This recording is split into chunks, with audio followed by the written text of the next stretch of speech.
Robert, you would normally not wear a hoodie on the show today, but we asked everyone to wear red. Yes, and unfortunately my red dress was in the dry cleaners, so I couldn't compliment you. Yeah, I'm sorry. Me and Robert actually share the same red dress. Oh, so, yeah. And one of you got it dirty, so it's in the dry cleaners. Now, today is National Wear Red Day. It's an effort to bring awareness to heart disease, the symptoms, the treatments, and the survivors, one of which is my best friend, Ashley Deeb. She's joining us today. Ashley, you have been a representative for the American Heart Association for many years now, and we're so excited to have you on the show. Hey, Ashley. Hello, everyone. Thanks so much for having me and spreading the Go Red mission of the American Heart Association.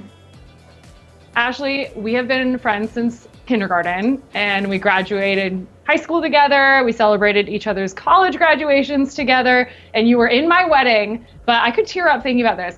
That almost could not have been possible had your mom not really fought her and made sure her gut instinct was heard by doctors. Will you tell us your story a little bit and how you got involved with American Heart Association? Yeah. So when I was younger, I always had a really high heart rate. My resting heart rate would be around 130. My mom, talked to the pediatrician and said, is there something wrong with her? She seems like she has a really high heart rate. And, doctors kind of said she's fine, she's healthy, she's great, good to go. And then when we graduated college, I learned that I had to have back surgery for lifelong scoliosis that I had. And, we found out kind of in the workup for my back surgery that I actually had been born with a congenital heart defect and that I had a hole in my heart, that I lived 21 years without knowing. And then after back surgery, I went into heart failure, and we learned that I had two holes, not one. And one was almost the size of a quarter. And I basically, went into heart failure and spent a couple of months housebound, bedbound. Samantha knows, she was there visiting me through pretty much the most boring and frightening time of my life. And then I underwent a heart catheterization to have the holes in my heart closed. And ever since then, I've just been really passionate about advocating for the American Heart Association, and especially for young people. When I was younger, I played competitive volleyball, and I thought I was going to get a college scholarship playing volleyball. I loved it. It was my passion. And one day I just couldn't keep up with the workouts, and I just thought I was out of shape, and I had no idea that I had something wrong with my heart. And thankfully, I listened to my body and kind of stopped playing. And then years later, when I found out that I actually did have something wrong with my heart, it kind of all made sense. And I'm one of the lucky ones, because there are so many people that have an undetected heart defect that, they end up having a stroke or passing out on a basketball court, and you kind of wonder, how did these young people have this undetected condition? And unfortunately, that's just what happens sometimes. But that's why I'm really passionate now about speaking up and educating young people, because it's just such a common, notion that it's such a certain type of person that has a heart disease. You think an older male with pre-existing condition, risk factors, and it's not the case. I mean, it's happening to young people. Even now, it's happening to more young women. Nearly half of women that are 20 years or older have some sort of heart condition, some sort of heart disease. So, it's trending towards younger women now. And unfortunately, those are the ones that don't necessarily have the education, because you think, oh, that couldn't happen to me. I'm young, I'm healthy. And it's just not the case. I know, Ashley, I feel like we were celebrating our 21st. We're like a month apart in age in Vegas, and then you're having heart surgery, which is insane. You were mentioning that more women are having problems at a younger age. Is there any sign or symptom that, other than your gut instinct, like you and your mom had, that people should be looking out for?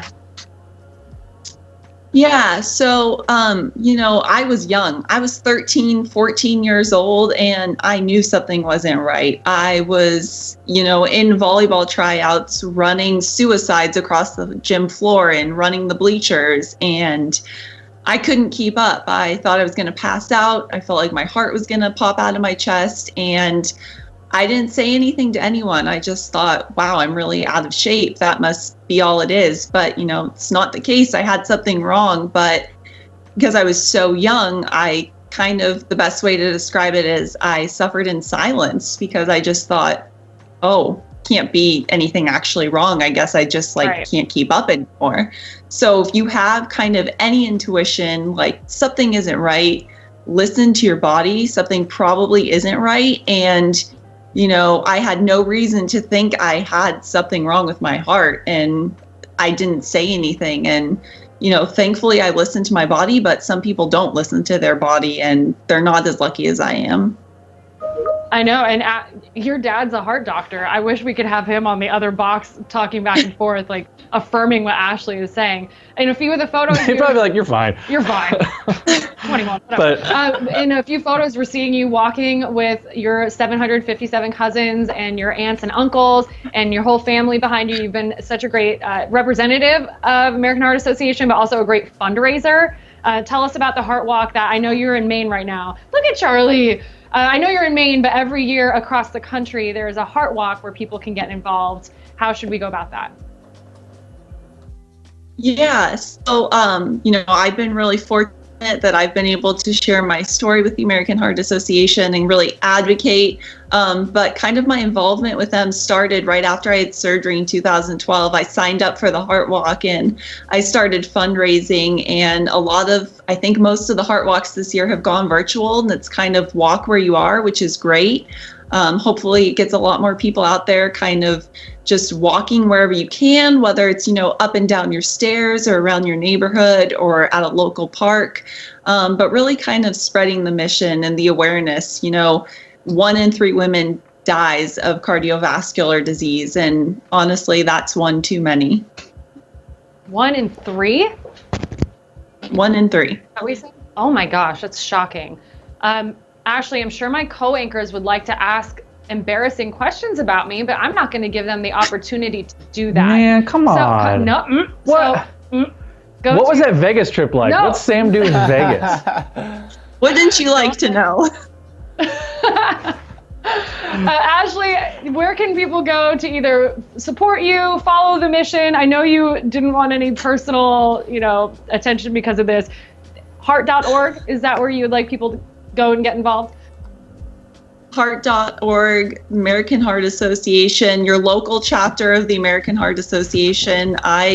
Since moving to Maine, have become very active here. I've met a lot of great survivors, mostly, you know, around my age, kind of just crazy stories. We're all incredibly lucky, and any way you can get involved, anything you can do to spread the mission, we really appreciate it. Aside from it being such a great cause, I've participated in several of these Heart Walks. They're so much fun, and everyone's so sweet, and it's really great. It's early in the morning. You go out there, you go for a nice, you could run, you could walk, and it's really great, and you mingle with all these people. Obviously, this was before, you know, COVID.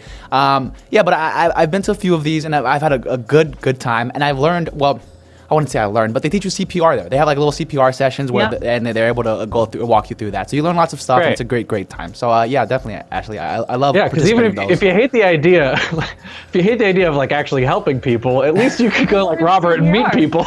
You're going to have a social experience. That and watching The Office, Robert. I would think you certainly know how to do CPR now. So, thank you for your support, Robert.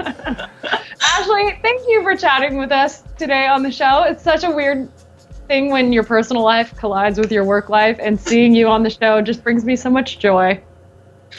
Well, thank you so much for covering it again. Obviously, Sam knows it all because she's been there with me, but thank you for sharing the Go Red mission. Obviously, it means a lot to me, a lot of people.